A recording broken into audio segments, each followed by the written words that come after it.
ভূ রাজনীতিতে ইসরায়েল এবং ভারত পাকিস্তান সম্পর্কের মধ্যে এক নতুন এবং ভয়ঙ্কর সংযোগ দেখা যাচ্ছে। সম্প্রতি ভারত পাকিস্তান সীমান্তে যে যুদ্ধ হয়ে গেল তার নেপথ্যে বেরিয়ে আসছে এক চাঞ্চল্যকর তথ্য। আপাতদৃষ্টিতে ভারত এই যুদ্ধের কৃতিত্ব নিলেও এর পেছনে নাকি ইসরায়েলের হাত ছিল। এই ঘটনা যদি সত্যি হয় তাহলে তা দক্ষিণ এশিয়ার ভূ রাজনীতির মোড় ঘুরিয়ে দিতে পারে। অপারেশন সিঁদুর, ভারতের আড়ালে ইসরায়েল। অপারেশন সিঁদুর নামে একটি সামরিক অভিযান চালিয়ে ভারত দাবি করে তারা পাকিস্তানকে কঠিন আঘাত করেছে, কিন্তু এই অপারেশনে ব্যবহৃত বেশিরভাগ অস্ত্রই ছিল ইসরায়েলের তৈরি। এমনকি ইসরায়েলের প্রধানমন্ত্রী বেনিয়ামিন নেতানিয়াহু সরাসরি এই অস্ত্রের প্রশংসা করে বলেছেন, যা দিয়েছি তা মাঠে অসাধারণ কাজ করেছে। আমাদের অস্ত্র বাস্তব যুদ্ধে পরীক্ষা করা হয় এবং সেগুলো দারুণভাবে কাজ করেছে। এই বিবৃতি থেকে স্পষ্টতই বোঝা যায় ইসরায়েল শুধু অস্ত্র বিক্রি করেই ক্ষান্ত হননি, বরং এর কার্যকারিতা পরীক্ষা করার জন্য এই যুদ্ধকে ব্যবহার করেছে।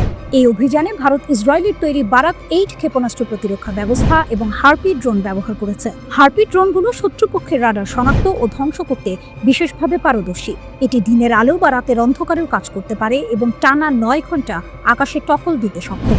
অন্যদিকে বারাক 8 ক্ষেপণাস্ত্র ব্যবস্থাটি শত্রু বিমান, ড্রোন বা ক্ষেপণাস্ত্রের বিরুদ্ধে একসঙ্গে লড়াই করতে পারে, যার 360 ডিগ্রি কভারেজ এবং বহু লক্ষ্যবস্তু ধ্বংসের ক্ষমতা রয়েছে।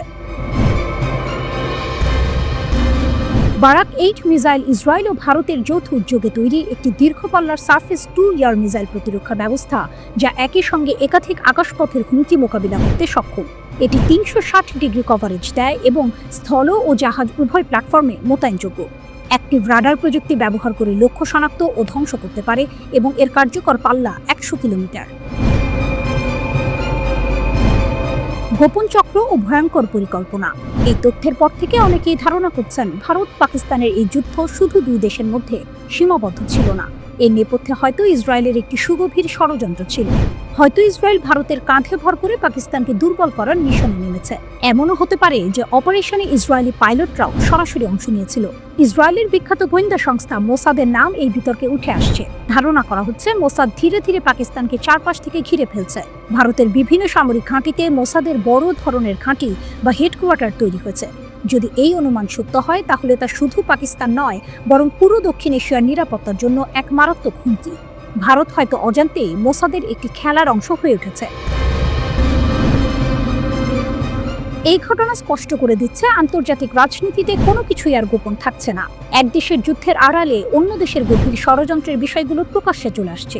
ভারত কি সত্যিই মোসাদের হাতের পুতুল হিসেবে কাজ করছে, নাকি দুই দেশের মধ্যে একটি গোপন সামরিক জোট গড়ে উঠেছে? এই প্রশ্নের উত্তর এখনো পরিষ্কার নয়। তবে এটি নিশ্চিত যে এই নতুন সমীকরণ দক্ষিণ এশিয়াকে এক নতুন ধরনের সংঘাতের দিকে ঠেলে দিচ্ছে, যার পরিণতি হতে পারে ভয়াবহ।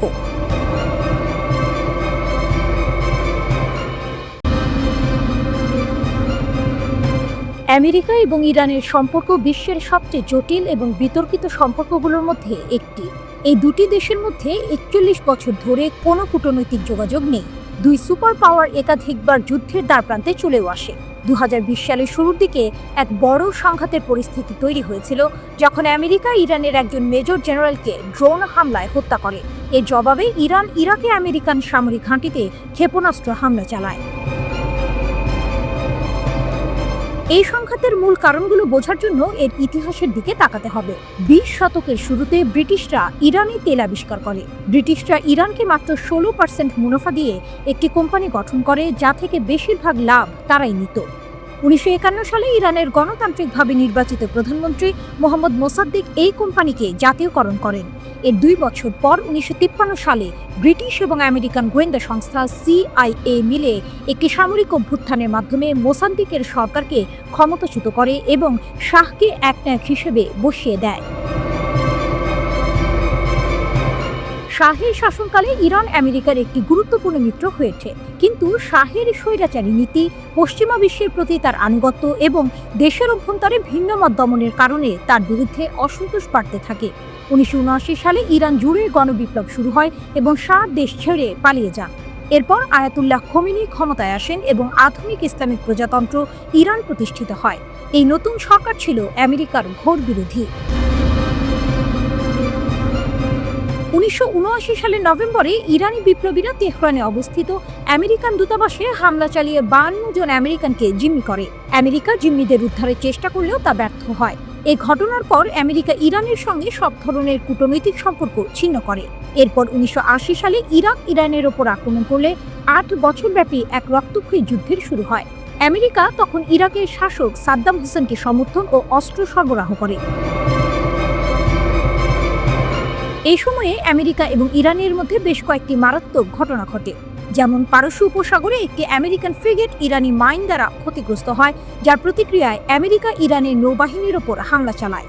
এছাড়াও 1988 সালে আমেরিকান নৌবাহিনী ভুলবশত একটি ইরানি যাত্রীবাহী বিমানকে ক্ষেপণাস্ত্র দিয়ে ধ্বংস করে দেয়, যার ফলে 290 জন মানুষ মারা যায়।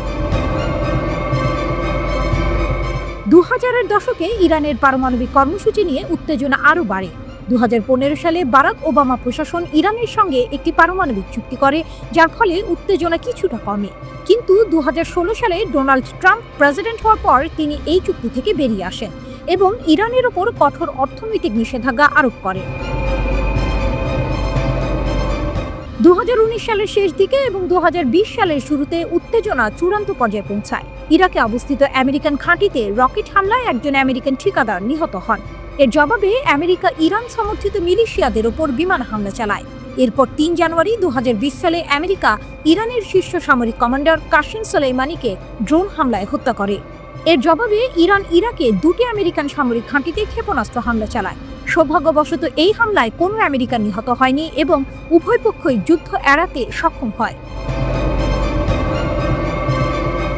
এই ঘটনার পর ইরান ভুলবশত একটি ইউক্রেনীয় যাত্রীবাহী বিমানকে গুলি করে ভূপাতিত করে, যাতে 176 জন নিরীহ মানুষের মৃত্যু হয়।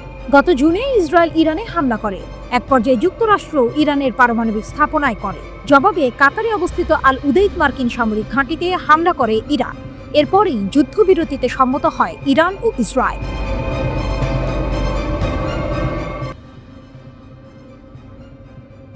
ইরান বনাম আমেরিকা, কূটনীতি নাকি যুদ্ধের ফাঁদ? ইসরায়েলের সাথে সাম্প্রতিক এক বিধ্বংসী যুদ্ধের পর ইরান এবার সরাসরি মার্কিন যুক্তরাষ্ট্রকে চ্যালেঞ্জ ছুঁড়ে দিয়েছে।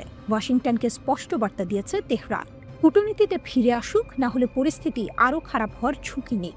এই চরম উত্তেজনাপূর্ণ বার্তাটি দিয়েছে খোদ ইরানের পররাষ্ট্রমন্ত্রী আব্বাস আরাকচি ফাইন্যান্সিয়াল টাইমসে প্রকাশিত এক বিস্ফোরক নিবন্ধে। আরাকচি সরাসরি ডোনাল্ড ট্রাম্পের প্রশাসনকে প্রশ্ন করেছেন, আমেরিকা কি অবশেষে কূটনীতি বেছে নেবে নাকি অন্য কারো যুদ্ধে আটকে থাকবে? এই মন্তব্যের জন্য নিউজউইক মার্কিন পররাষ্ট্র দপ্তর এবং ইরানের পররাষ্ট্র মন্ত্রণালয়ের সাথে যোগাযোগ করেছে, কিন্তু এখনও কোনো আনুষ্ঠানিক প্রতিক্রিয়া মেলেনি। কেন এই বার্তা এত গুরুত্বপূর্ণ? ইসরায়েল ও ইরানের মধ্যে সাম্প্রতিক যুদ্ধ এবং তাতে মার্কিন যুক্তরাষ্ট্রের সরাসরি জড়িয়ে পড়া এই অঞ্চলের উত্তেজনাকে এক নতুন উচ্চতায় নিয়ে গেছে। এই সংঘাত তেহরান ও ওয়াশিংটনের মধ্যে উচ্চ পর্যায়ের কূটনৈতিক আলোচনাকে সম্পূর্ণভাবে ভেস্তে দিয়েছে। আরাকচির এই বক্তব্য অঞ্চলের ভঙ্গুর ভারসাম্যকে তুলে ধরে এবং পারমাণবিক নিরস্ত্রীকরণ ও আঞ্চলিক স্থিতিশীলতার উপর ভবিষ্যতের সংলাপের জন্য এক বিশাল ঝুঁকি তৈরি করে। পরিস্থিতি এমন একদিকে যাচ্ছে যেখানে একটি ভুল পদক্ষেপ বড় ধরনের বিপর্যয় ডেকে আনতে পারে। অপ্রত্যাশিত অগ্রগতি ও ইসরায়েলি নাশকতা। আরাকচি দাবি করেছেন, ইরান এবং ট্রাম্পের দূত স্টিভ উইটকফ অভূতপূর্ব অগ্রগতি অর্জন করছিলেন। তিনি বলেছেন, 9 সপ্তাহের মধ্যে মাত্র 5টি বৈঠকে মার্কিন বিশেষ দূত স্টিভ উইটকফ এবং আমি ব্যর্থ বাইডেন প্রশাসনের সাথে 4 বছরের পারমাণবিক আলোচনায় যা অর্জন করেছি তার চেয়ে বেশি অর্জন করেছি। কিন্তু এই সাফল্যের পথে বাধা হয়ে দাঁড়ায় ইসরায়েল। ষষ্ঠ আলোচনার ঠিক আগেই ইরানের পারমাণবিক অবকাঠামো লক্ষ্য করে ইসরায়েলের বিমান হামলা শুরু হয়, যা সব অগ্রগতি নষ্ট করে দেয়। 13 জুন ইসরায়েলের এই বিমান হামলাকে তাদের সরকার অস্তিত্বগত হুমকির বিরুদ্ধে একটি পূর্ব নির্ধারিত আক্রমণ হিসেবে বর্ণনা করেছে। এই হামলা ইরানের সাথে 12 দিনের এক ভয়াবহ যুদ্ধের সূচনা করে। এই সংঘাতে এতটাই উত্তেজনা ছড়িয়ে পড়ে যে প্রেসিডেন্ট ট্রাম্প ইরানের ভূগর্ভস্থ পারমাণবিক স্থাপনা লক্ষ্য করে বিমান হামলার অনুমোদনও দিয়েছিল। আরাকচি স্পষ্টভাবে ইসরায়েলকে ইরান এবং ওয়াশিংটনের মধ্যে চলমান আলোচনায় ইচ্ছাকৃতভাবে নাশকতা করার অভিযোগ করেছেন। তিনি বলেন, বলা বাহুল্য, ইরান এবং আমেরিকার মধ্যে আলোচনা যে অগ্রগতি হয়েছে তা নাশকতার শিকার হয়েছে ইরান নয়, বরং আমেরিকার একটি স্পষ্ট মিত্র দ্বারা। আরাকচি ইসরায়েলের এই হামলার পেছনে তাদের যুক্তি প্রত্যাখ্যান করে বলেছেন যে ইসরায়েল মিথ্যা দাবি করেছে যে তাদের বিমান হামলার লক্ষ্য ইরানকে পারমাণবিক অস্ত্র তৈরি থেকে বিরত রাখা। তিনি জোর দিয়ে বলেছেন যে ইরান এখনও পারমাণবিক অস্ত্র বিস্তার রোধ চুক্তিতে স্বাক্ষরকারী এবং জাতিসংঘের তত্ত্বাবধানে শান্তিপূর্ণ পারমাণবিক উন্নয়নে প্রতিশ্রুতিবদ্ধ। মার্কিন যুক্তরাষ্ট্র নতুন কূটনীতির জন্য উন্মুক্ত থাকতে পারে এমন সংকেত দেখা গেলেও আরাকচি ওয়াশিংটনের উদ্দেশ্যে নির্ভরযোগ্যতা নিয়েও প্রশ্ন তোলেন। তিনি সতর্ক করে বলেন, সৎ বিশ্বাসে নতুন আলোচনা সম্মত হওয়ার পর আমরা দেখেছি যে আমাদের সদিচ্ছা দুটি পারমাণবিক অস্ত্রধারী সামরিক বাহিনীর আক্রমণের সাথে প্রতিদান পেয়েছে। যদি এটি সৌহার্দ্যপূর্ণভাবে সমাধানের ইচ্ছা থাকে তাহলে মার্কিন যুক্তরাষ্ট্রের উচিত একটি ন্যায়সঙ্গত চুক্তির জন্য প্রকৃত প্রস্তুতি দেখানো। অন্যদিকে আরাকচি জেদ্দায় সৌদি আরবের ক্রাউন প্রিন্স মোহাম্মদ বিন সালমানের সাথে সাক্ষাৎ করেছেন। তেহরানের সাথে ইসরায়েলের যুদ্ধের পর রাজ্যে আরাকচির এটিই প্রথম সফর। সৌদি রাষ্ট্রীয় সংবাদ সংস্থা SPA অনুসারে এই আলোচনা দ্বিপাক্ষিক সম্পর্ক এবং আঞ্চলিক স্থিতিশীলতা নিয়ে কেন্দ্রীভূত ছিল। এটি ইঙ্গিত দেয় যে ইরান আঞ্চলিক সম্পর্ক স্বাভাবিক করার চেষ্টা করছে, একই সাথে ইসরায়েল এবং আমেরিকার উপর চাপ সৃষ্টি করছে। ইরানের পররাষ্ট্রমন্ত্রী আব্বাস আরাকচি বলেছেন, বিকল্পটা আমেরিকার। আমেরিকাকে শেষ পর্যন্ত কূটনীতি বেছে নেবে নাকি অন্য কারো যুদ্ধে আটকে থাকবে, এরপর কি হবে? ইরান ইসরায়েল যুদ্ধের প্রভাব থেকে উভয় দেশই ধীরে ধীরে স্বাভাবিক হচ্ছে। পর্দার আড়ালে অনানুষ্ঠানিক বার্তা আদান প্রদান অব্যাহত রয়েছে। আগামী কয়েক সপ্তাহ সম্ভবত নির্ধারণ করবে যে কূটনীতি আবার গতি ফিরে পাবে নাকি এই অঞ্চলটি আবারও সংঘাতের এক অন্তহীন চক্রে আবদ্ধ হয়ে থাকবে। আমেরিকা কি সত্যিই ইরানের চ্যালেঞ্জ গ্রহণ করবে এবং কূটনীতির পথ বেছে নেবে, নাকি মধ্যপ্রাচ্য জুড়ে আরেকটি যুদ্ধের দামামা বাজবে?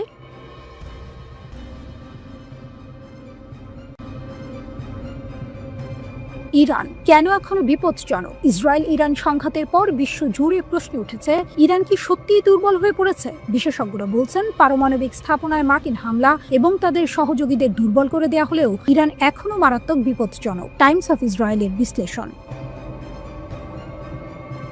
12 দিনের এই সংঘাতের ফলস্বরূপ ইরানের পারমাণবিক স্থাপনাগুলোতে মার্কিন বিমান হামলা চালানো হয়। The institute for national security স্টাডিজের সিনিয়র ইরান গবেষক বেনি সাপ্তির মতে, হামলায় ইরানের কিছু গুরুত্বপূর্ণ স্থান ক্ষতিগ্রস্ত হয়েছে এবং অস্ত্র উৎপাদন বিলম্বিত হতে পারে। কিন্তু সাপ্তি দাবি করেছেন, এই হামলা হুমকির প্রকৃতি মৌলিকভাবে পরিবর্তন করেনি। তিনি বলেছেন, ইরানের শাসনের মূল ভিত্তি এখনো অটুট রয়েছে এবং তারা আবার শক্তিশালী হয়ে উঠতে পারে। 22 জনের মার্কিন হামলায় ইরানের ভূগর্ভস্থ ইউরেনিয়াম সমৃদ্ধকরণ সুবিধাগুলো লক্ষ্যবস্তু করা হয়েছিল। এর মধ্যে নাতানজ, ইস্পাহান এবং বিশেষভাবে ফোর্দোর গভীরে থাকা সেন্ট্রিফিউজ অ্যারো ছিল। এই সুবিধাগুলোই ইরানের অস্ত্র গ্রেড ইউরেনিয়াম তৈরির মূল চাবিকাঠি। জর্জিয়া টেকের পারমাণবিক প্রকৌশল অধ্যাপক ডক্টর আনা এরিকসন ব্যাখ্যা করেছেন যে এই আক্রমণ বিপজ্জনক মাত্রায় ইউরেনিয়াম সমৃদ্ধ করার জন্য ব্যবহৃত সেন্ট্রিফিউজগুলোর ওপর ছিল। তিনি বলেছেন, ইরান দীর্ঘকাল ধরে সেন্ট্রিফিউজ প্রযুক্তিতে পরিমাণ এবং গুণগত উভয় ক্ষেত্রেই বিনিয়োগ করেছে। আক্রমণের আগে ইরান প্রায় 6500টি IR-2M, 4000টি IR-4 এবং 3000টিরও বেশি IR-6 সেন্ট্রিফিউজ পরিচালনা করেছিল। এই উন্নত মডেলগুলোর গতি এবং গোপনীয়তা উভয় ক্ষেত্রেই পুরানো IR-1 ডিজাইনকে ছাড়িয়ে যায়। উদাহরণস্বরূপ IR-6 প্রতি বছর 10টি পৃথকীকরণ ইউনিট উৎপাদন করতে পারে, যা ইরানে কয়েক সপ্তাহের মধ্যে 60% সমৃদ্ধকরণ থেকে অস্ত্র গ্রেড উপাদানে স্থানান্তরিত করার ক্ষমতা দেয়। নতুন IR-9 সেন্ট্রিফিউজ, যা এখনও পরীক্ষার পর্যায়ে রয়েছে, সেই উৎপাদনকে 5 গুণ বাড়াতে পারে। এরিকসন আরও জানিয়েছেন যে আক্রমণের আগেই ইরানের কাছে প্রায় 400 কিলোমিটার উচ্চ সমৃদ্ধ ইউরেনিয়াম মজুদ ছিল, যা 10টি পারমাণবিক বোমার জন্য যথেষ্ট। এই মজুদ অক্ষত আছে কিনা তা এখনও অজানা। সংঘাতের সময় ইসরায়েল ইরানের ক্ষেপণাস্ত্র কর্মসূচিকেও লক্ষ্যবস্তু করেছে। তারা দাবি করেছে, ইরানের ক্ষেপণাস্ত্র উৎপাদন ক্ষমতা উল্লেখযোগ্যভাবে হ্রাস পেয়েছে এবং কমপক্ষে 2027 সাল পর্যন্ত দীর্ঘপাল্লার অস্ত্র উৎপাদনের ক্ষমতা বিলম্বিত হয়েছে। কিন্তু সাপ্তি সতর্ক করে বলেছেন, এই ব্যর্থতাগুলো নিয়ে আত্মতুষ্টিতে ভোগা উচিত নয়। তার মতে, এটি কেবল ক্ষেপণাস্ত্র বা পারমাণবিক কর্মসূচির বিষয় নয়, এটি শাসন ব্যবস্থার স্থিতিশীলতার বিষয়। তিনি উল্লেখ করেছেন, মার্কিন যুক্তরাষ্ট্র এবং ইসরায়েলি হামলা IRGC জেনারেল সদর দফতর এবং এভিন কারাগারকেও লক্ষ্য করেছিল। সম্প্রতি সংঘটিত 12 দিনের যুদ্ধে ইসরায়েলের অন্তত 5টি সামরিক স্থাপনায় ইরানি ক্ষেপণাস্ত্র সরাসরি আঘাত হানে বলে রাডার তথ্যের ভিত্তিতে জানিয়েছে ব্রিটিশ সংবাদ মাধ্যম দ্য টেলিগ্রাফ। ইসরায়েল কর্তৃপক্ষ এসব স্থাপনায় ক্ষেপণাস্ত্র আঘাত হানার কথা এখন পর্যন্ত প্রকাশ্যে স্বীকার করেনি। দেশটির কঠোর সামরিক সেন্সরশিপ আইনের কারণে এসব তথ্য দেশটির গণমাধ্যমে প্রকাশ করাও নিষিদ্ধ। যুক্তরাষ্ট্রের ওরেগন স্টেট ইউনিভার্সিটির একদল গবেষক এই স্যাটেলাইট রাডার তথ্য বিশ্লেষণ করেছেন। তারাই উদ্ধার করা নতুন এই তথ্যগুলো দ্য টেলিগ্রাফকে জানিয়েছেন।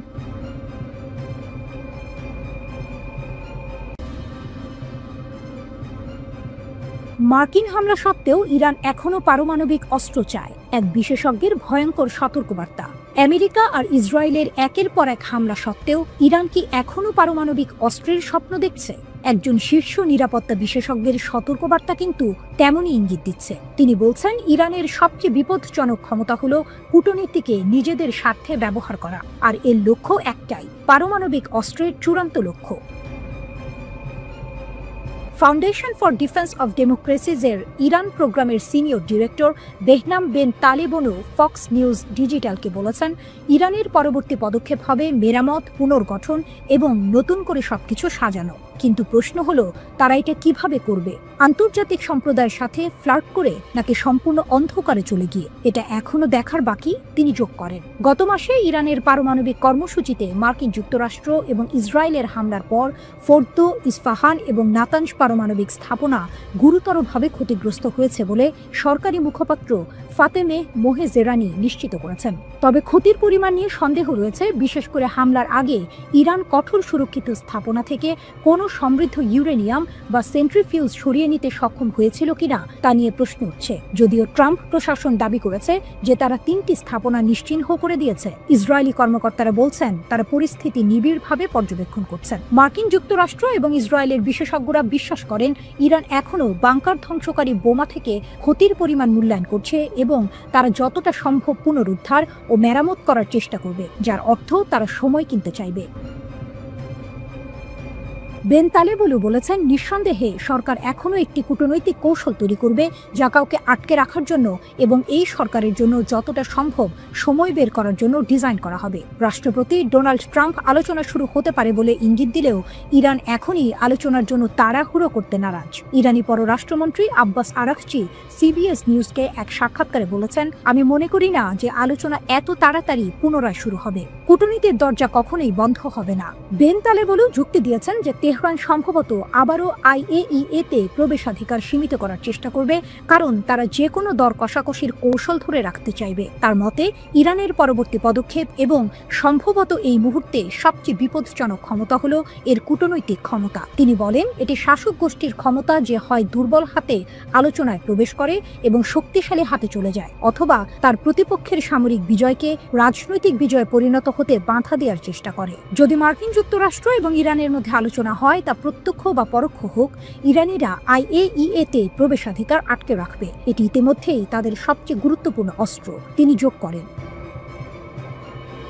বেন তালেবনও ব্যাখ্যা করেছেন, IAEA-কে দর কষাকষির একটি মাধ্যম হিসেবে ব্যবহার করা ইরানকে কেবল তার পারমাণবিক কর্মসূচি পুনঃপ্রতিষ্ঠার জন্য সময় নষ্ট করতে সাহায্য করে না। বেন তালেবনও সতর্ক করে দিয়েছেন যে ইরান তার পারমাণবিক উচ্চাকাঙ্ক্ষা ছেড়ে দেবে না। তিনি উল্লেখ করেছেন, 1980-এর দশকে ইরাকের সাথে যুদ্ধের সময় তেহরানের নিরাপত্তা ব্যবস্থা সম্পূর্ণরূপে পরিবর্তিত হয়েছিল। তার সবকিছুই তখন থেকে শুরু হয়েছিল, ব্যালিস্টিক ক্ষেপণাস্ত্র কর্মসূচি, ড্রোন কর্মসূচি, সামুদ্রিক আগ্রাসন, আন্তর্জাতিক সন্ত্রাসী যন্ত্রপাতি এবং পারমাণবিক কর্মসূচি সবই 1980-এর দশকে শুরু হয়েছিল। তিনি বলেন, এই পারমাণবিক কর্মসূচি পুনরুজ্জীবিত করে ইরান একটি চূড়ান্ত প্রতিরোধক খুঁজছিল। ইরানি শাসন ব্যবস্থার এই বিশেষজ্ঞ সতর্ক করে দিয়েছেন যে ভূ রাজনৈতিক লক্ষ্য অর্জনের জন্য ইরানের পারমাণবিক কর্মসূচি বিকাশের 40 বছরের আবেগ মার্কিন সামরিক হস্তক্ষেপের কারণে পরিবর্তিত হবে না।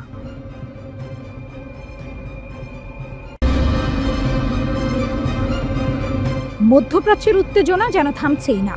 ইরান ইসরায়েল সংঘাতের পর এখন পারমাণবিক কর্মসূচি নিয়ে নতুন করে বিতর্ক শুরু হয়েছে। মার্কিন প্রেসিডেন্ট ডোনাল্ড ট্রাম্পের মন্তব্যে সেই বিতর্কের আগুন আরও উস্কে উঠেছে। ট্রাম্পের বিস্ফোরক মন্তব্য, ইরান কি নতুন স্থানে পারমাণবিক কর্মসূচি শুরু করবে? মার্কিন প্রেসিডেন্ট ডোনাল্ড ট্রাম্প এক বিস্ফোরক মন্তব্য করেছেন। এয়ারফোর্স ওয়ানে সাংবাদিকদের সঙ্গে কথা বলার সময় ট্রাম্প বলেছেন, ইরান নতুন স্থানে তাদের পারমাণবিক কর্মসূচি শুরু করতে পারে। তিনি মনে করেন, গত মাসে মার্কিন হামলার পর ইরানের পারমাণবিক কর্মসূচি স্থায়ীভাবে পিছিয়ে গেছে। তবে ট্রাম্পের শঙ্কা, যুক্তরাষ্ট্র ও ইসরায়েলের হামলার পর তেহরান নতুন স্থানে তাদের কর্মসূচি পুনরায় শুরু করতে পারে। তিনি আরও উল্লেখ করেন যে ইরান পারমাণবিক কর্মসূচি পরিদর্শনের অনুমতি দিতে বা ইউরেনিয়াম সমৃদ্ধকরণ বন্ধ করতে রাজি হয়নি। এর আগে যুক্তরাষ্ট্রের প্রতিরক্ষা দফতর পেন্টাগন জানিয়েছিল, মার্কিন বিমান হামলায় ইরানের 3টি পরমাণু স্থাপনায় পারমাণবিক কর্মসূচি 1 থেকে 2 বছর পিছিয়ে গেছে। পেন্টাগনের মুখপাত্র শন পার্নেল বলেন, হামলার লক্ষ্যবস্তু হওয়া 3 ইরানি পারমাণবিক স্থাপনা ধ্বংস করা হয়েছে। তার ভাষ্য, আমরা অন্তত 1 থেকে 2 বছর তাদের কর্মসূচি পিছিয়ে দিতে পেরেছি। গোয়েন্দা মূল্যায়ন এমনটাই বলছে। ইসরায়েল যুক্তরাষ্ট্রের সমন্বিত হামলা ও ক্ষয়ক্ষতি নিয়ে ভিন্ন মত। নতুন করে পরমাণু চুক্তির লক্ষ্যে ওয়াশিংটন তেহরান পরোক্ষ আলোচনার মধ্যেই 13 জুন ইসরায়েল সামরিক আগ্রাসন শুরু করে, যার লক্ষ্য ছিল ইরানের পারমাণবিক কেন্দ্র ধ্বংস করা। এর 1 সপ্তাহ পর ইসরায়েলের সঙ্গে যোগ দেয় যুক্তরাষ্ট্র। গত 21 জুন মার্কিন B-2 স্টেলথ বোমারু বিমান ইরানের ফোর্দো পারমাণবিক স্থাপনা সহ 3টি পরমাণু কেন্দ্রে বোমা ফেলে। ওই দিনই ট্রাম্প দাবি করেন ইরানের পরমাণু কার্যক্রম শেষ করে দেওয়া হয়েছে। অন্যান্য কর্মকর্তারাও একই দাবি করেন।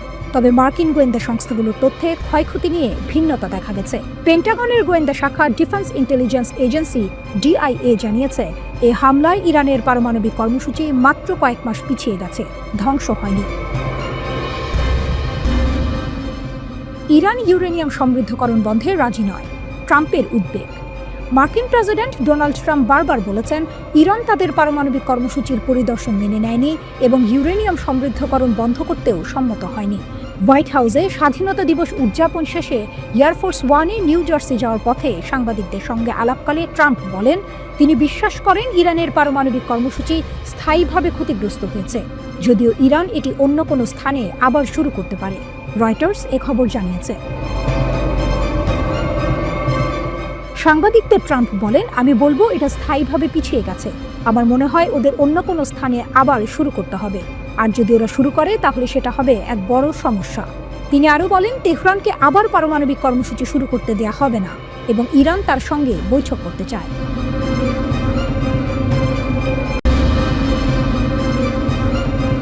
এক রহস্যময় রাত, চারদিকে থমথমে নীরবতা, আকাশে তারারাও যেন একটু বেশি উজ্জ্বল। কিন্তু এই নীরবতার আড়ালে লুকিয়েছিল এক বিশাল সামরিক পদক্ষেপ, যার দিকে তাকিয়ে ছিল পুরো বিশ্ব। প্রশ্ন একটাই, রাশিয়া কি শেষ পর্যন্ত ইরানকে তাদের সবচেয়ে মারাত্মক অস্ত্র S-400 ক্ষেপণাস্ত্র ব্যবস্থা দিয়ে ফেলল? আর যদি দিয়েই থাকে, তবে কি ইরান সেই আকাশের ঢাল সফলভাবে পরীক্ষা করে ফেলেছে? এর পেছনে কি রয়েছে ইসরায়েলের সাথে এক রক্তক্ষয়ী যুদ্ধের পর পুতিনের এক গোপন চাল, কিংবা দ্বিতীয় কোনো সর্বাত্মক যুদ্ধের আগে ইসরায়েলের জন্য এটি পুতিনের এক অপ্রত্যাশিত চমক? এক ভয়ঙ্কর সত্যের উন্মোচন। জানা গেছে, ইরান নাকি রাশিয়ার তৈরি S-400 বিমান প্রতিরক্ষা ব্যবস্থার প্রথম কার্যকর পরীক্ষা সম্পন্ন করেছে। ইরানের প্রতিরক্ষা বিষয়ক সংবাদ মাধ্যম birun.info এই চাঞ্চল্যকর খবরটি প্রকাশ করেছে। S-400-কে শুধু একটি ক্ষেপণাস্ত্র ব্যবস্থা বললে ভুল হবে, এটি বিশ্বের অন্যতম সবচেয়ে উন্নত বিমান প্রতিরক্ষা ব্যবস্থা, যা আকাশকে এক দুর্ভেদ্য দুর্গে পরিণত করতে পারে। এর আগে জুন মাসের এক ভয়াবহ সংঘাতে ইসরায়েলি বিমান বাহিনী ইরানের আকাশসীমায় ঢুকে পড়েছিল এবং তাদের বিমান হামলায় ইরানের S-300 ইউনিট সহ একাধিক বিমান প্রতিরক্ষা ব্যবস্থা ধ্বংস হয়ে গিয়েছিল। সেই ক্ষত কি শুকিয়ে গিয়েছিল, নাকি তার প্রতিশোধ নিতেই এই S-400 এর আগমন? বিশ্লেষকরা বলছেন, S-400 এর মোতায়েন ইসরায়েলের জন্য ভবিষ্যতে ইরানের আকাশসীমা লঙ্ঘন করাকে অনেক বেশি কঠিন করে তুলবে। রহস্যময় মহড়া এবং অদৃশ্য সংকেত। ডিফেন্স সিকিউরিটি এশিয়ার মতে, এই পরীক্ষায় সম্পূর্ণ S-400 ব্যাটারি কনফিগারেশন ব্যবহার করা হয়েছে। অর্থাৎ শুধু একটি ক্ষেপণাস্ত্র নয়, বরং একটি পূর্ণাঙ্গ প্রতিরক্ষা ব্যবস্থা পরীক্ষা করা হয়েছে। এতে ছিল বিগ বার্ড এবং গ্রেভস্টোন রাডার, যা শত্রুদের গতিবিধি নিখুঁতভাবে চিহ্নিত করতে পারে। এছাড়াও ছিল কমান্ড ও কন্ট্রোল ইউনিট। ইরানে অপারেশনাল মহড়ার সময় একাধিক 5P-85 TE-2 লঞ্চার দেখা গেছে। ক্ষেপণাস্ত্র ব্যবহার করা হয়েছে বলে জানা গেছে, যা 380 কিলোমিটার দূরের লক্ষ্যবস্তুতে আঘাত হানতে সক্ষম। কিন্তু এখানেই একটি টুইস্ট আছে। রাশিয়া বা ইরানের প্রতিরক্ষা মন্ত্রণালয় কেউই আনুষ্ঠানিকভাবে এই S-400 পরীক্ষার বিষয়টি নিশ্চিত করেনি। তাহলে খবরটি কি ভিত্তিহীন? না, এখানেই আসে এক চমক। ওপেন সোর্স ইন্টেলিজেন্স OSINT সূত্রগুলো জানিয়েছে, তারা এমন কিছু রাডার নির্গমন শনাক্ত করেছে যা S-400 সিস্টেমের প্রোফাইলের সাথে হুবহু মিলে যায়। এর মানে হলো হয়তো গোপনে লোকচক্ষুর আড়ালে এই পরীক্ষা চালানো হয়েছে এবং এই সংকেতগুলোই রহস্যের জট খুলে দিয়েছে। ভবিষ্যতের দিকে এক নতুন চ্যালেঞ্জ।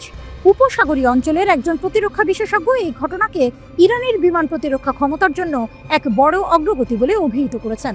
তার মতে S-400 এর এই মোতায়েন ভবিষ্যতে এই অঞ্চলে ইসরায়েলি F-35 যুদ্ধ বিমান এবং ড্রোন অভিযানকে তীব্র চ্যালেঞ্জের মুখে ফেলবে।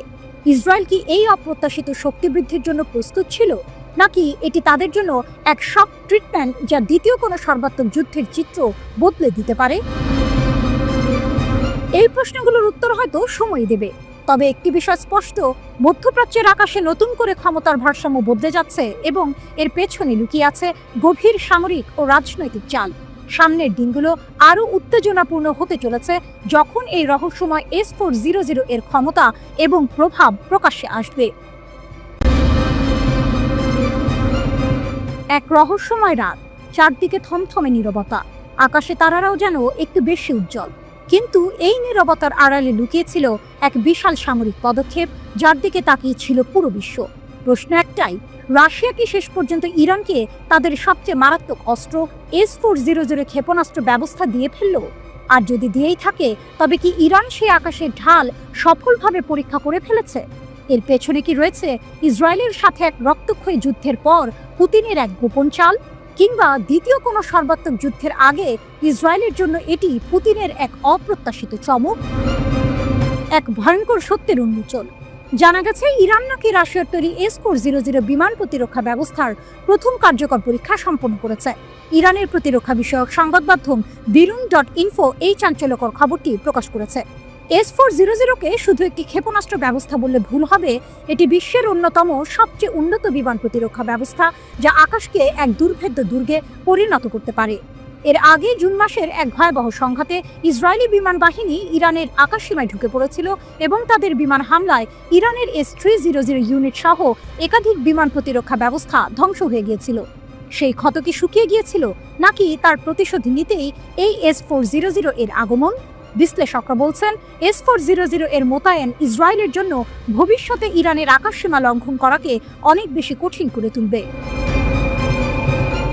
রহস্যময় মহড়া এবং অদৃশ্য সংকেত। ডিফেন্স সিকিউরিটি এশিয়ার মতে এই পরীক্ষায় সম্পূর্ণ S-400 ব্যাটারি কনফিগারেশন ব্যবহার করা হয়েছে, অর্থাৎ শুধু একটি ক্ষেপণাস্ত্র নয়, বরং একটি পূর্ণাঙ্গ প্রতিরক্ষা ব্যবস্থা পরীক্ষা করা হয়েছে। এতে ছিল বিগ বার্ড এবং গ্রেভস্টোন রাডার যা শত্রুদের গতিবিধি নিখুঁতভাবে চিহ্নিত করতে পারে। এছাড়াও ছিল কমান্ড ও কন্ট্রোল ইউনিট। ইরানে অপারেশনাল মহড়ার সময় একাধিক 5P-85 TE-2 লঞ্চার দেখা গেছে। ক্ষেপণাস্ত্র ব্যবহার করা হয়েছে বলে জানা গেছে যা 380 কিলোমিটার দূরের লক্ষ্যবস্তুতে আঘাত হানতে সক্ষম। কিন্তু এখানেই একটি টুইস্ট আছে। রাশিয়া বা ইরানের প্রতিরক্ষা মন্ত্রণালয় কেউই আনুষ্ঠানিকভাবে এই S-400 পরীক্ষার বিষয়টি নিশ্চিত করেনি। তাহলে খবরটি কি ভিত্তিহীন? না, এখানেই আসে এক চমক। ওপেন সোর্স ইন্টেলিজেন্স OSINT সূত্রগুলো জানিয়েছে তারা এমন কিছু রাডার নির্গমন শনাক্ত করেছে যা S-400 সিস্টেমের প্রোফাইলের সাথে হুবহু মিলে যায়। এর মানে হলো হয়তো গোপনে লোকচক্ষুর আড়ালে এই পরীক্ষা চালানো হয়েছে এবং এই সংকেতগুলোই রহস্যের জট খুলে দিয়েছে। ভবিষ্যতের দিকে এক নতুন চ্যালেঞ্জ। উপসাগরীয় অঞ্চলের একজন প্রতিরক্ষা বিশেষজ্ঞ এই ঘটনাকে ইরানের বিমান প্রতিরক্ষা ক্ষমতার জন্য এক বড় অগ্রগতি বলে অভিহিত করেছেন। তার মতে S-400 এর এই মোতায়েন ভবিষ্যতে এই অঞ্চলে ইসরায়েলি F-35 যুদ্ধ বিমান এবং ড্রোন অভিযানকে তীব্র চ্যালেঞ্জের মুখে ফেলবে। ইসরায়েল কি এই অপ্রত্যাশিত শক্তি বৃদ্ধির জন্য প্রস্তুত ছিল, নাকি এটি তাদের জন্য এক শক ট্রিটমেন্ট যা দ্বিতীয় কোনো সর্বাত্মক যুদ্ধের চিত্র বদলে দিতে পারে? এই প্রশ্নগুলোর উত্তর হয়তো সময় দেবে, তবে একটি বিষয় স্পষ্ট, মধ্যপ্রাচ্যের আকাশে নতুন করে ক্ষমতার ভারসাম্য বদলে যাচ্ছে এবং এর পেছনে লুকিয়ে আছে গভীর সামরিক ও রাজনৈতিক চাল। সামনের দিনগুলো আরও উত্তেজনাপূর্ণ হতে চলেছে যখন এই রহস্যময় S-400 এর ক্ষমতা এবং প্রভাব প্রকাশ্যে আসবে। সময়টা 22শে জুন। মধ্যপ্রাচ্যের আকাশে তখন বিভীষিকার কালো মেঘ।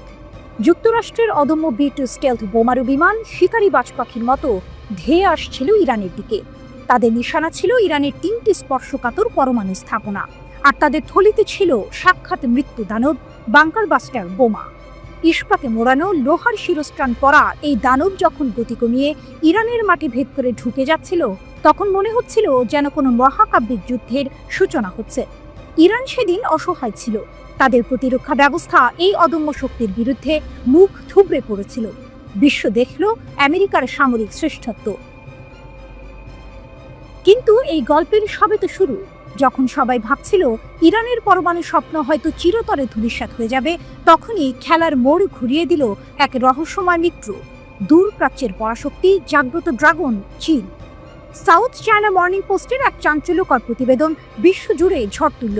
চীনের সামরিক গবেষকরা, যারা ইরানের ঘনিষ্ঠ মিত্র হিসেবে পরিচিত, তারা নাকি এই যুক্তরাষ্ট্রের ইস্পাতের দানবকে বধ করার এক গোপন কৌশল উন্মোচন করেছেন।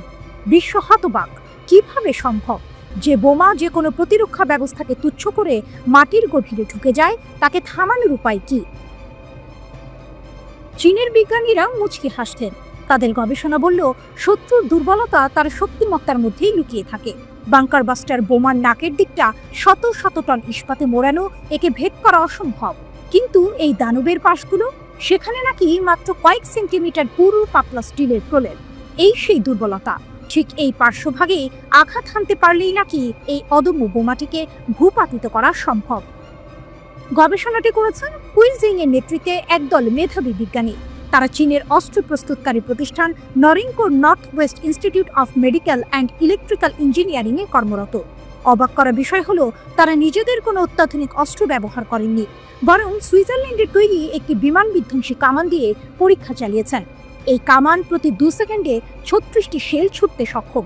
তাদের গবেষণার ফলাফল ছিল চমকপ্রদ। 1200 মিটার দূরত্ব থেকে এই কামানের মাধ্যমে বাংকার বাস্টার বোমা 42% সম্ভাবনায় ধ্বংস করা সম্ভব। তাহলে কি ইরানের চিন্তা শেষ? বাংকার বাস্টার বোমার দিন ফুরলো? এখানেই আসে গল্পের আসল টুইস্ট। চীনের বিজ্ঞানীরা স্বীকার করেছেন, এই কৌশল বাস্তব ক্ষেত্রে প্রয়োগ করা সহজ নয়, কারণ যুদ্ধক্ষেত্রে দ্রুতগামী বোমার গতিপথ মুহূর্তে বদলে যেতে পারে। সেই ক্ষেত্রে লক্ষ্যবস্তু সঠিকভাবে নির্ধারণ করাটা এক বিশাল চ্যালেঞ্জ। চোখের পলকে দ্রুত গতিতে এই বোমাগুলোকে ট্র্যাক করে আঘাত হানার জন্য প্রয়োজন অত্যাধুনিক রাডার ও কম্পিউটার প্রযুক্তি। চীনের কাছে হয়তো তা আছে, কিন্তু বিশ্বের দুর্বল ও ছোট দেশগুলোর কাছে এই প্রযুক্তি নেই। ফলে তাদের পক্ষে তাৎক্ষণিক প্রতিরোধ গড়ে তোলা প্রায় অসম্ভব। বিশ্লেষকরা বলছেন, চীনের এই গবেষণা নিঃসন্দেহে ভবিষ্যতের জন্য প্রযুক্তিগত প্রতিরক্ষা সক্ষমতা গড়ে তুলতে সহায়ক। কিন্তু এর সফল প্রয়োগ নির্ভর করবে যুদ্ধের সামগ্রিক কৌশল এবং বাস্তব পরিস্থিতির ওপর। ইরান হয়তো সামরিক স্বস্তি পেয়েছে, কিন্তু এই ইস্পাতের দানব আর কৌশলী ড্রাগনের লড়াইয়ে কে জিতবে তা সময়ই বলে দেবে। এক পক্ষ যখন অস্ত্র তৈরি করে, অন্য পক্ষ তখন তার দুর্বলতা খুঁজে বের করে। এ যেন এক অনন্ত যুদ্ধ, ক্ষমতার ভারসাম্য রক্ষার এক তীব্র প্রতিযোগিতা। রাত গভীর, থমথমে নিস্তব্ধতা গ্রাস করেছে ইরানের আকাশ। হঠাৎ বিকট শব্দে কেঁপে উঠল পারমাণবিক স্থাপনার ছাদ। ইসরায়েল আর আমেরিকার যৌথ আগ্রাসন শুরু হয়ে গেছে। চারিদিকে যুদ্ধ, ধ্বংস আর হাহাকার। কিন্তু ইরানকে এত সহজে হার মানে? গোয়েন্দা মন্ত্রণালয়ের কন্ট্রোল রুম। লাল আলোয় ভেসে যাচ্ছে ম্যাপের ওপরের সবুজ বিন্দুগুচ্ছ। 13 জুন 2025। যুদ্ধ শুরু হয়েছে। টার্গেট পারমাণবিক, সামরিক, বেসামরিক লক্ষ্যবস্তু। ইসরায়েল আমেরিকার আগ্রাসন। 12 দিনের মাথায় যুদ্ধ থামল। কিন্তু কিভাবে? ইরানের গোয়েন্দা মন্ত্রণালয়ের এক বিবৃতিতে সারা বিশ্ব চমকে উঠেছে। পূর্ণ স্কেল হাইব্রিড আগ্রাসন। ইরানের দাবি, শুধু ইসরায়েল আর আমেরিকা নয়, সন্ত্রাসী সংগঠন, কিছু ইউরোপীয় দেশ, এমনকি পশ্চিমা গোয়েন্দা নিরাপত্তা ন্যাটো পর্যন্ত এই যুদ্ধে ইসরায়েলের পাশে ছিল। লক্ষ্য ছিল শুধু সামরিক আঘাত হানা নয়, ইরানের শাসনকে উৎখাত করা, দেশকে ভেঙে ফেলা এবং বিশৃঙ্খলা সৃষ্টি করা। প্রেস টিভির প্রতিবেদনে বলা হয়েছে, শত্রুরা উন্নত স্যাটেলাইট, সাইবার, ট্র্যাকিং, নজরদারি, আর্টিফিশিয়াল ইন্টেলিজেন্স এবং সোশ্যাল মিডিয়া প্রযুক্তি ব্যবহার করে ইরানের উপর সর্বাত্মক হামলা চালিয়েছিল। তারা ভেবেছিল ইরান হয়তো দুর্বল হয়ে পড়বে, কিন্তু তাদের জানা ছিল না ইরানি গোয়েন্দারা এক অন্য স্তরের খেলা খেলছে। দেশের নিরাপত্তার বিরুদ্ধে একটি অভিযান বাস্তবায়িত হয়নি। গোয়েন্দা মন্ত্রণালয়ের এই ঘোষণা যেন বিজয়ের হুঙ্কার। এটি সম্ভব হয়েছে সর্বোচ্চ নেতা আয়াতুল্লাহ সাইয়েদ আলী খামেনির নির্দেশ এবং জাতির অদম্য চেতনার কারণে, বলছে ইরানি গোয়েন্দা মন্ত্রণালয়। বিবৃতিতে উঠে এসেছে চাঞ্চল্যকর তথ্য। দখলকৃত ফিলিস্তিনি অঞ্চল জুড়ে ইরান চালিয়েছে ব্যাপক পাল্টা গুপ্তচর বৃত্তি অভিযান। ইসরায়েল সরকারের ভেতরের যেসব ব্যক্তি এই অভিযানে সহযোগিতা করেছিল তাদের চিহ্নিত করে কয়েকজনকে গ্রেপ্তার করা হয়েছে। মোসাদ এজেন্টদেরও ধরাশায়ী করা হয়েছে। মোট ১৩টি প্রদেশ থেকে মোসাদ সংশ্লিষ্ট ২০ জন এজেন্টকে গ্রেপ্তার করা হয়েছে। শুধু তাই নয়, দায়েশের মতো তাকফিরি সন্ত্রাসী গোষ্ঠীর ৩ জন কমান্ডার এবং ৫০ জন সদস্যকে গ্রেপ্তার করেছে গোয়েন্দা মন্ত্রণালয়। এই সন্ত্রাসীরা আগ্রাসনকারীদের লক্ষ্য পূরণে কাজ করছিল। দেশের অভ্যন্তরে ও সীমান্তে নাশকতা এবং সন্ত্রাসী চক্রান্ত নস্যাৎ করা হয়েছে। জাতিগত বিভাজন এবং বিচ্ছিন্নতাবাদের ষড়যন্ত্রও প্রতিহত করা হয়েছে। আগ্রাসনকারীরা একই সাথে ইরানের সাবেক স্বৈরাচারী রাজা রেজা পাহলভির নির্বাসিত পুত্র এবং মোসাদ এজেন্টদের উপর ভিত্তি করে একটি পুতুল সরকার প্রতিষ্ঠার ষড়যন্ত্র করেছিল। কিন্তু গোয়েন্দা মন্ত্রণালয় এই ষড়যন্ত্রগুলো শনাক্ত ও ব্যাহত করেছে। রাজতন্ত্রবাদী গোষ্ঠী এবং তাদের কর্মীদের সাংগঠনিক নেটওয়ার্কগুলোতে গুরুত্বপূর্ণ আঘাত এনেছে ইরান। শুধু মাঠের যুদ্ধ নয়, সাইবার জগতেও চলেছে অদৃশ্য এক যুদ্ধ। শত্রুরা সাইবার স্পেস জুড়ে মনস্তাত্ত্বিক অভিযান চালিয়েছিল। গোয়েন্দা মন্ত্রণালয় সফলভাবে সেগুলো পর্যবেক্ষণ ও ব্যাহত করেছে। গুপ্তচর বৃত্তি এবং বিদেশি গোয়েন্দা অভিযানের সাথে যুক্ত সোশ্যাল মিডিয়া পেজগুলোর অ্যাডমিনদেরও গ্রেপ্তার করা হয়েছে। শত্রুরা দেশের তথ্য প্রযুক্তি অবকাঠামোতে সাইবার হুমকি এবং নাশকতার চেষ্টাও চালিয়েছিল, কিন্তু সেগুলোও ব্যর্থ হয়েছে। সীমান্তে সন্ত্রাসী গোষ্ঠীর অস্ত্রের মজুদ খুঁজে বের করা হয়েছে এবং তাদের অস্ত্র স্থানান্তর ও মোতায়েন করা বন্ধ করা হয়েছে। সবচেয়ে চমকপ্রদ তথ্যটি এসেছে যুদ্ধের আগের সময়ের বিবরণীতে। গোয়েন্দা মন্ত্রণালয় ইসরায়েলি সরকারের ২৩ জন ইরানি কর্তৃপক্ষকে হত্যার সন্ত্রাসী পরিকল্পনা এবং ১৩টি অনুরূপ ষড়যন্ত্র আবিষ্কারও ব্যর্থ করেছে। এই পাল্টা গোয়েন্দা ব্যবস্থার ফলে ৩৫ জন ঊর্ধ্বতন বেসামরিক ও সামরিক কর্মকর্তার হত্যাকাণ্ড প্রতিরোধ করা সম্ভব হয়েছে।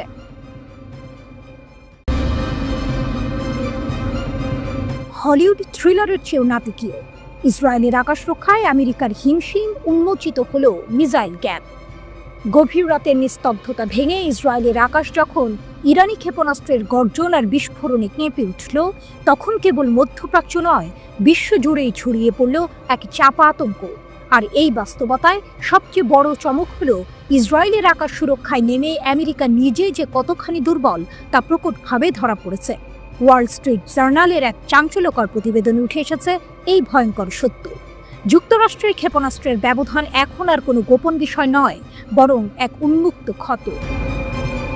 অপ্রত্যাশিত দুর্বলতা যখন মার্কিন ঢালও ব্যর্থ। ইরানের প্রতিশোধমূলক হামলা যখন ইসরায়েলের দিকে ধেয়ে আসছিল, তখন মিত্রদেশ হিসেবে স্বাভাবিকভাবেই আমেরিকা তার সর্বশক্তি দিয়ে ইসরায়েলকে রক্ষা করতে এগিয়ে এসেছিল। মোতায়েন করা হয়েছিল 2টি অত্যাধুনিক third terminal high altitude area defence ক্ষেপণাস্ত্র প্রতিরক্ষা ব্যবস্থা, যা যুক্তরাষ্ট্রের বিশ্বব্যাপী সরবরাহের প্রায় 1/3। ভাবুন একবার, বিশ্বের সবচেয়ে শক্তিশালী সামরিক বাহিনীর প্রায় 1/3 প্রতিরক্ষা শক্তি একযোগে নিয়োজিত। কিন্তু কি আশ্চর্য, এত কিছুর পরেও বেশ কয়েকটি ইরানি ক্ষেপণাস্ত্র সফলভাবে এই প্রতিরক্ষা স্তর ভেদ করে ইসরায়েলের অভ্যন্তরে আঘাত হানতে সক্ষম হয়েছে।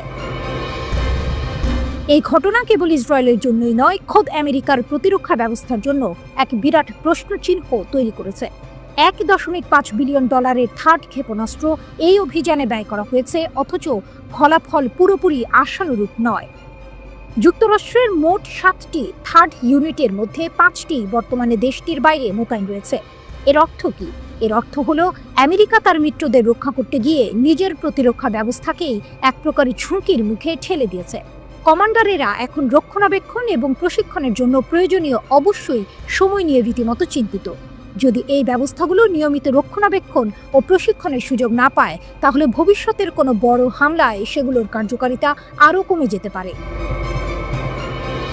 শুধু থার্ড নয়, এমনকি মার্কিন প্যাট্রিয়ট ক্ষেপণাস্ত্র প্রতিরক্ষা ব্যবস্থাও ইরানি ক্ষেপণাস্ত্রের বিশাল চাপ সামলাতে হিমশিম খেয়েছে।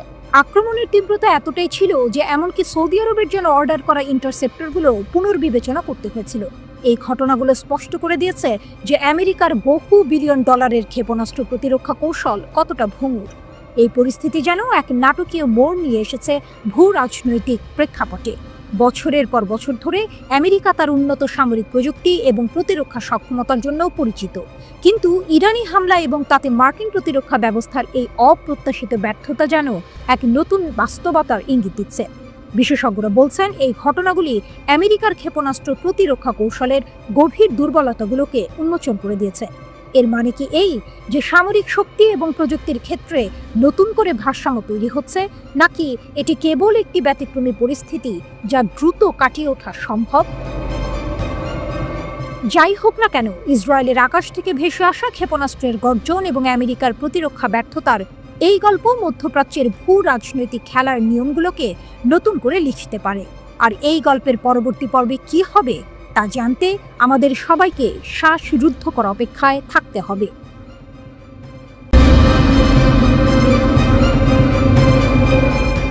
গভীর রাত, মধ্যপ্রাচ্যের আকাশে নতুন করে ঘনীভূত হচ্ছে আশঙ্কার কালো মেঘ। এক অদৃশ্য শক্তি খেলা দেখাচ্ছে ভূমধ্যসাগরের তীরে, যেখানে তুরস্কের প্রেসিডেন্ট রিসেপ তাইয়েপ এরদোয়ান এক নতুন খেলার মাঠ তৈরি করছেন। তার প্রতিটি চাল, প্রতিটি নতুন অস্ত্র চুক্তি যেন ইসরায়েলের প্রধানমন্ত্রী বেনিয়ামিন নেতানিয়াহুর রাতের ঘুম কেড়ে নিচ্ছে। সম্প্রতি তুরস্কের সামরিক সক্ষমতা বৃদ্ধির ঘটনা ইসরায়েলের জন্য এক নতুন মাথাব্যথা হয়ে দাঁড়িয়েছে। শুধু হাইপারসনিক ক্ষেপণাস্ত্র নয়, এরদোয়ানের নজর এখন ইউরোফাইটার টাইফুন জেটের দিকে। সম্প্রতি তুরস্ক ন্যাটো মিত্র যুক্তরাজ্য এবং জার্মানির সাথে এই অত্যাধুনিক যুদ্ধবিমান কেনার চুক্তি সম্পন্ন করেছে। এই চুক্তির ফলে যুক্তরাজ্য তুরস্ককে জেট পরিচালনার অনুমতি দিয়েছে, আর জার্মানি আরও বিমান সরবরাহের অনুমোদন দিয়েছে। রিপোর্ট অনুযায়ী এই চুক্তি আঙ্কারার সামরিক শক্তিকে উল্লেখযোগ্যভাবে বৃদ্ধি করবে। এছাড়াও F-35 প্রোগ্রাম থেকে বাদ পড়ার পর তুরস্ক এখন 40টি মার্কিন F-16 জেট কেনার জন্য আলোচনা করছে।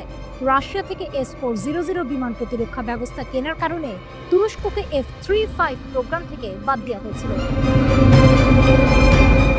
কিন্তু আসল চমক অপেক্ষা করছিল। 22শে জুলাই তুরস্ক তার প্রথম হাইপারসনিক ব্যালিস্টিক ক্ষেপণাস্ত্র টাইফুন ব্লক 4 উন্মোচন করেছে। তুরস্কের আনাদোলু বার্তা সংস্থা এই খবর নিশ্চিত করেছে। এই ক্ষেপণাস্ত্রের উন্মোচন ইসরায়েলের বুকে এক শীতল স্রোত বইয়ে দিয়েছে। জেরুজালেম পোস্টকে দেয়া এক সাক্ষাৎকারে একজন ইসরায়েলি কর্মকর্তা স্বীকার করেছেন যে ইউরোফাইটার জেট চুক্তি তাদের জন্য মাথা ব্যথা সৃষ্টি করেছে। তিনি বলেছেন, এটি আমাদের বিমান বাহিনীর জন্য গেম চেঞ্জিং হুমকি নয়। টাইফুন একটি সক্ষম বিমান, তবে আমাদের যুদ্ধ বিমানের চেয়ে উচ্চতর নয়। কিন্তু তার পরবর্তী কথাগুলোই ইসরায়েলের আসল ভয়ের চিত্র তুলে ধরে।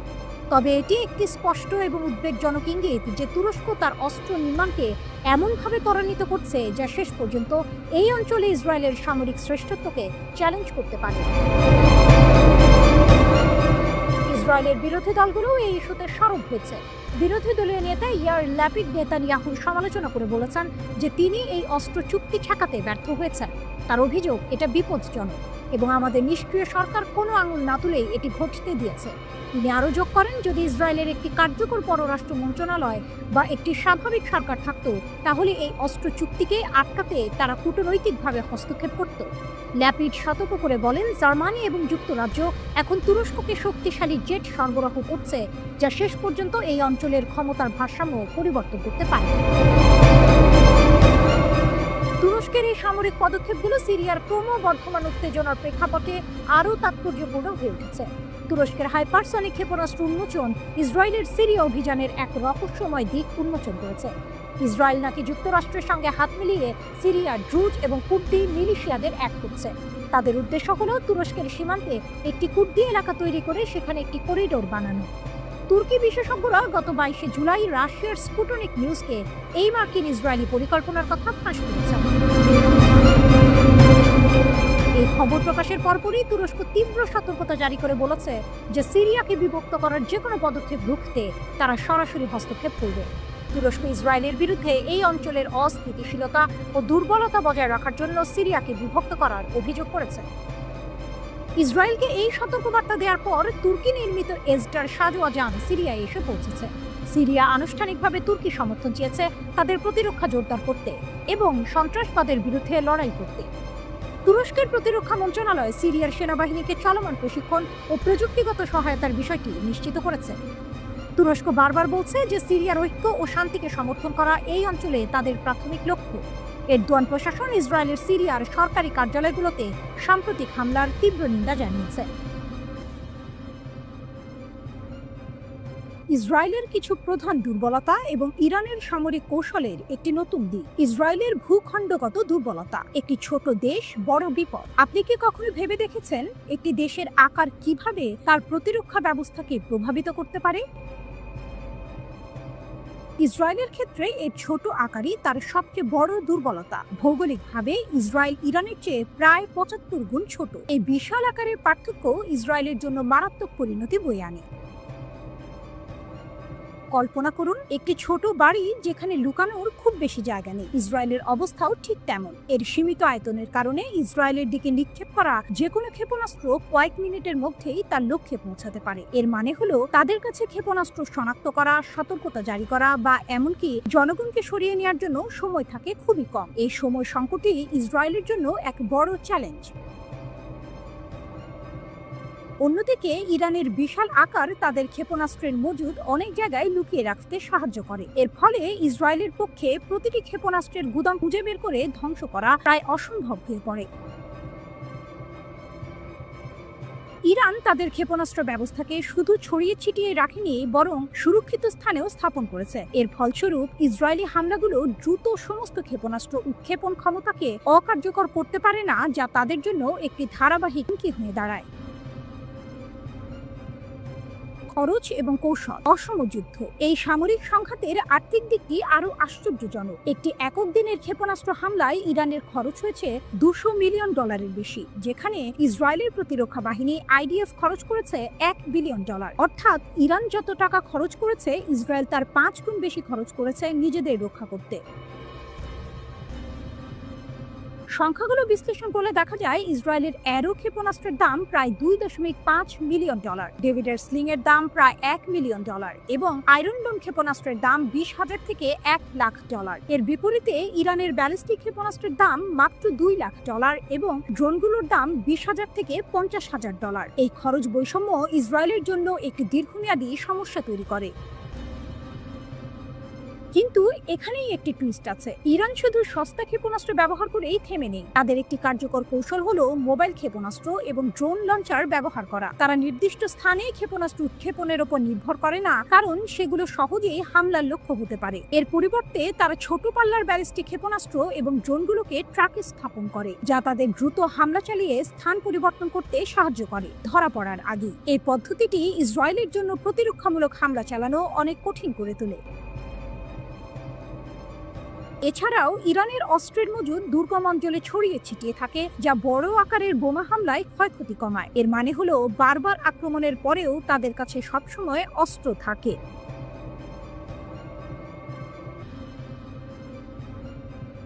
ইরানের সামরিক বাহিনীর কড়া হুঁশিয়ারি, ভুল করলে আরো কঠিন জবাব দেব।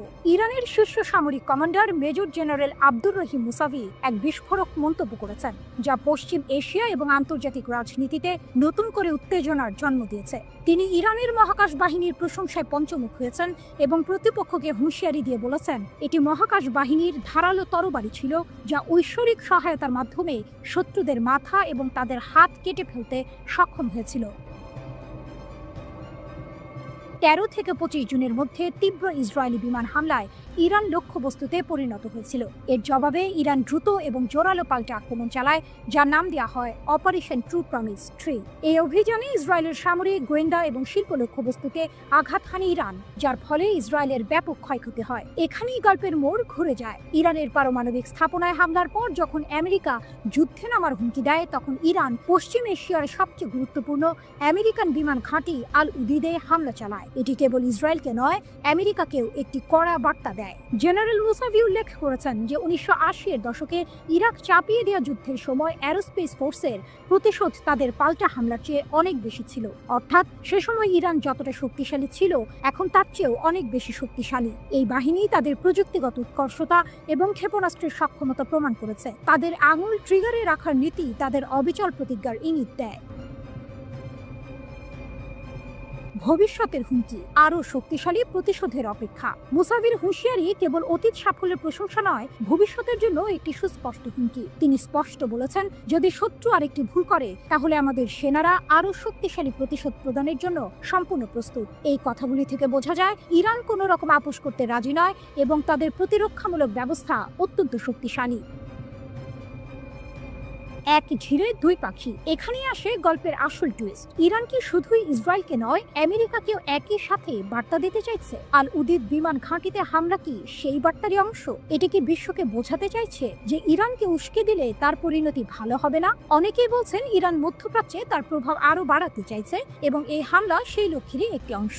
ইসরায়েলের দাবি, তারা ইরানের সামরিক কমান্ড, পরমাণু বিজ্ঞানী, ইউরেনিয়াম সমৃদ্ধকরণ কেন্দ্র ও ব্যালিস্টিক ক্ষেপণাস্ত্র প্রকল্পের ওপর হামলা চালিয়েছে, কারণ তাদের মতে ইরান ইসরায়েলকে ধ্বংসের জন্য এগিয়ে যাচ্ছিল এবং পারমাণবিক অস্ত্রায়নের পর্যায়ে পৌঁছানোর খুব কাছাকাছি ছিল। তবে ইরান বরাবরই পরমাণু অস্ত্র বানানোর অভিযোগ অস্বীকার করে আসছে। তেহরান বলছে তারা শান্তিপূর্ণ উদ্দেশ্যে ইউরেনিয়াম সমৃদ্ধ করছে, যদিও আন্তর্জাতিক পরিদর্শকদের প্রবেশে বাধা এবং উচ্চমাত্রায় ইউরেনিয়াম সমৃদ্ধকরণ নিয়ে নানা প্রশ্ন উঠেছে। ইসরায়েলের হামলার জবাবে ইরানও পাল্টা আঘাত হানে। তারা 500-এর বেশি ব্যালিস্টিক ক্ষেপণাস্ত্র ও প্রায় 1100 ড্রোন ছড়ে ইসরায়েলের বিভিন্ন স্থানে। এসব হামলায় 28 জন নিহত ও 3000-এর বেশি মানুষ আহত হন বলে ইসরায়েলি স্বাস্থ্য মন্ত্রণালয় ও হাসপাতাল সূত্রে জানানো হয়। এই হামলাগুলোর মধ্যে 36টি ক্ষেপণাস্ত্র এবং একটি ড্রোন জনবসতিতে সরাসরি আঘাত হানে। এতে 2305টি বাড়ি, 2টি বিশ্ববিদ্যালয়, একটি হাসপাতাল ক্ষতিগ্রস্ত হয় এবং 13,000-এর বেশি মানুষ ঘরছাড়া হয়ে পড়ে।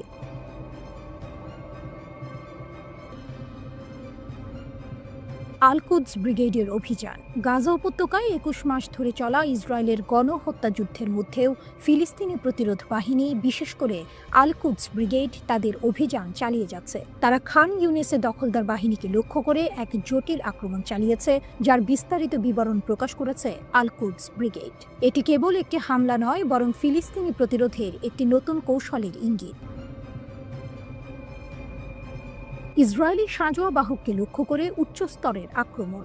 আল কুদস ব্রিগেডের খান ইউনিস বিভাগের একজন ফিল্ড কমান্ডার জানিয়েছেন, গত 8 জুলাই আবাসান আল কাবিরা এলাকায় এই অভিযানটি চালানো হয়। বেশ কয়েকদিন ধরে নিবিড় পর্যবেক্ষণের পর যোদ্ধারা একটি ইসরায়েলি সাঁজোয়া কর্মী বাহকের পথে কৌশলগতভাবে 12 বিস্ফোরক ডিভাইস স্থাপন করে। তাদের মূল লক্ষ্য ছিল দখলদার সৈন্যদের ধরে নিয়ে যাওয়া। তবে এই পরিকল্পনা কিছুটা ব্যাহত হয় যখন কাছাকাছি থাকা ইসরায়েলি সামরিক যানগুলো হস্তক্ষেপ করে। শুরু হয় তীব্র গোলাগুলি এবং মেশিন গানের ব্যবহার। এই সংঘর্ষে লক্ষ্যবস্তু সৈনিক নিহত হয় এবং বেশ কয়েকজন আল কুদস ব্রিগেড যোদ্ধাও শহীদ হন।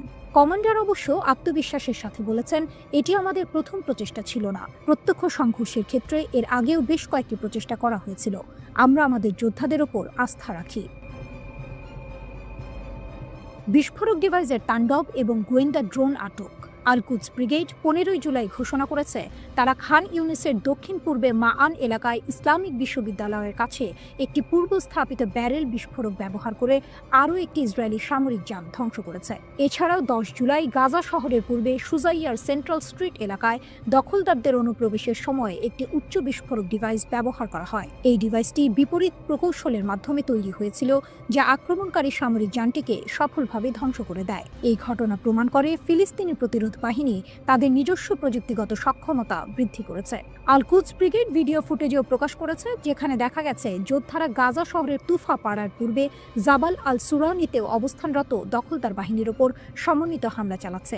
এই হামলায় 107 মিমি রকেট এবং মর্টার শেল ব্যবহার করা হয়েছে। আল কুদস ব্রিগেড 15 জুলাই ঘোষণা করেছে, তারা পূর্ব গাজা শহরের তুফা পাড়ায় গোয়েন্দা তথ্য সংগ্রহের সময় একটি ইসরায়েলি গোয়েন্দা ড্রোনের নিয়ন্ত্রণ নিয়েছে।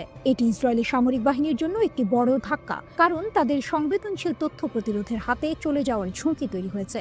এদিকে ফিলিস্তিনের গাজা উপত্যকায় অভিযান শেষে ফেরার পর আবারও এক ইসরায়েলি সেনা আত্মহত্যা করেছেন। সিরিয়ার দখলকৃত গোলান মালভূমির একটি সামরিক ঘাঁটিতে 14 জুলাই ওই সেনার মরদেহ উদ্ধার করা হয়। খবর টিআরটির। ইসরায়েলি সেনাবাহিনীর এক বিবৃতিতে জানানো হয়েছে, ওই সেনাকে মৃত অবস্থায় পাওয়া গেছে, তবে বিস্তারিত কোনো তথ্য প্রকাশ করা হয়নি। স্থানীয় টেলিভিশন চ্যানেল 12-এর খবরে বলা হয়, আত্মহত্যাকারী ওই সেনা নাহাল ব্রিগেডের সদস্য ছিলেন এবং গাজায় সামরিক অভিযানে সক্রিয়ভাবে অংশ নিয়েছিলেন। গত 10 দিনের মধ্যে এটি তৃতীয় ইসরায়েলি সেনার আত্মহত্যার ঘটনা। ইসরায়েল যুক্তরাষ্ট্রকে ইরানের কড়া হুঁশিয়ারি। যুদ্ধ যেখানে থেমেছিল সেখান থেকে আবার শুরু হবে। সাম্প্রতিক সংঘাতের পর ইরান আবারও যুক্তরাষ্ট্র ও ইসরায়েলকে স্পষ্ট হুঁশিয়ারি দিয়েছে। ইসলামিক রিভলিউশনারি গার্ড কর্পস IRGCর প্রধান commander major general Mohammad Pakpour ঘোষণা করেছেন, যদি আবার কোনো আগ্রাসন হয় তাহলে ইরানের প্রতিশোধমূলক যুদ্ধ যেখানে থেমেছিল ঠিক সেখান থেকেই পুনরায় শুরু হবে। শত্রুদের আবারও আঘাত করার জন্য ইসলামী প্রজাতন্ত্র সম্পূর্ণ প্রস্তুত বলেও তিনি জোর দিয়েছেন। ইরানের সেনাপ্রধান মেজর জেনারেল আমির হাতামির সাথে এক বৈঠকে পাকপুর এই মন্তব্য করেন। তিনি দৃঢ়তার সাথে বলেন, IRGCর মনোবল এখন সর্বোচ্চ পর্যায়ে রয়েছে এবং শত্রুর বিরুদ্ধে যে কোনো পাল্টা আক্রমণের জন্য সশস্ত্র বাহিনী পুরোপুরি প্রস্তুত ও সমন্বিত। পাকপুর ইরান ও তাদের শত্রুদের মধ্যে ঘটে যাওয়া 12 দিনের এক কঠিন যুদ্ধের কথা উল্লেখ করেন। তিনি জানান, সেই সময় ইরানকে ইসরায়েল ও যুক্তরাষ্ট্রের আগ্রাসন মোকাবিলা করতে হয়েছিল। পাকপুর দাবি করেন, এই সময়ে ইরানের সশস্ত্র বাহিনী জাতির বীরত্বপূর্ণ সমর্থন নিয়ে ইরানের ইতিহাসের সবচেয়ে কঠিন ও জটিল যুদ্ধ এবং রাষ্ট্রদ্রোহ নিষ্ক্রিয় করতে সক্ষম হয়েছিল। গত 13ই জুন ইসরায়েল বিনা প্ররোচনায় ইরানের বিরুদ্ধে আগ্রাসন শুরু করে। এর ফলে বহু উচ্চপদস্থ সামরিক কমান্ডার, পারমাণবিক বিজ্ঞানী এবং সাধারণ বেসামরিক নাগরিক নিহত হন। এর পরের সপ্তাহে যুক্তরাষ্ট্র এই যুদ্ধে যোগ দেয় এবং 3টি ইরানি পারমাণবিক স্থাপনায় বোমা হামলা চালায়। ইরানের পাল্টা জবাব, ব্যালিস্টিক ক্ষেপণাস্ত্রের ভয়ঙ্কর আঘাত। তবে ইরান চুপ থাকেনি। প্রতিশোধ হিসেবে শত শত ইরানি ব্যালিস্টিক ক্ষেপণাস্ত্র এবং ড্রোন ইসরায়েলি বিমান প্রতিরক্ষা ব্যবস্থাকে ভেদ করে। এসব ক্ষেপণাস্ত্র ও ড্রোন অধিকৃত ফিলিস্তিনি অঞ্চল জুড়ে গুরুত্বপূর্ণ সামরিক, গোয়েন্দা, শিল্প, জ্বালানি এবং গবেষণা ও উন্নয়ন স্থাপনাগুলোতে নির্ভুলভাবে আঘাত হানে। এখানেই শেষ নয়, ইরানের সশস্ত্র বাহিনী কাতারের আল উদেইদ বিমান ঘাঁটিতেও ব্যালিস্টিক ক্ষেপণাস্ত্র হামলা চালায়, যা পশ্চিম এশিয়ার বৃহত্তম আমেরিকান সামরিক ঘাঁটি। পাকপুর গর্ব করে বলেন, ইরানি জনগণ এবং সশস্ত্র বাহিনীর ইচ্ছা শক্তি এবং মর্যাদা জয়ী হয়েছে। আমরা সবাই একসাথে দাঁড়িয়ে আছি। প্রিয় ইরান কখনো তার শত্রুদের সাথে লড়াইয়ে পরাজিত হয়নি। তিনি আরো বলেন, যুদ্ধের শেষ দিনগুলিতে ইসরায়েলিরা তাদের নিজেদের চোখে প্রতিশ্রুত নরক দেখেছিল। আক্রমণকারীদের আমরা ছাড়ব না। IRGC প্রধানের বার্তা ছিল স্পষ্ট, আমরা আক্রমণকারীদের ছেড়ে দেব না। আক্রমণকারীদের বিরুদ্ধে যুদ্ধ ঠিক সেখান থেকেই শুরু করব যেখানে এটি থেমেছিল। মেজর জেনারেল হাতামিও ইসরায়েলি শাসন ব্যবস্থার কঠোর নিন্দা করেছেন। তিনি বলেছেন, দুষ্ট ইহুদিবাদী শাসন ব্যবস্থা এই অঞ্চল এবং বিশ্বের শান্তি ও নিরাপত্তার জন্য হুমকি এবং মুসলমানদের শত্রু। সুযোগ পেলে এটি এই অঞ্চলের অন্যান্য দেশগুলিতেও আক্রমণ করবে। হাতামি আরও প্রতিশ্রুতি দেন, আমরা প্রতিশ্রুতি দিচ্ছি সেনাবাহিনী এবং IRGC পাশাপাশি থাকবে এবং হাতে হাত রেখে ইরানের গর্বিত পতাকার জন্য কাজ করবে।